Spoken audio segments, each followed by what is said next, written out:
And it's also interesting that in the procurement, you see a lot of municipalities figuring out that if you work in procurement and design into the actual design process, you end up with a lot faster and a lot cheaper projects. Yeah, well, it's even, actually, Corey, it's even more than that. What's happening in construction is it's industrializing.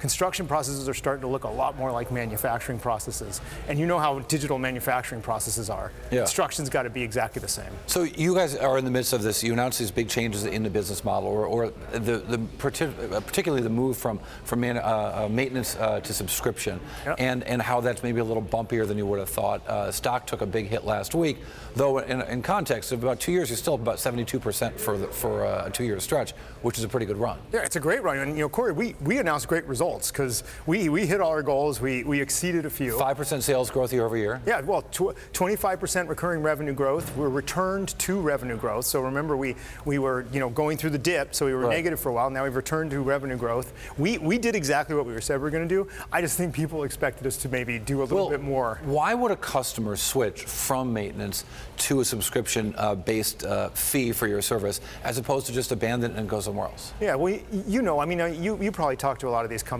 all the time. Most of our customers are seeing companies like Salesforce, Workday, they got Office 360. The way they buy software now is subscription-based. It's kind of just the expectation. They like it, they can turn it on, turn it off when they need it.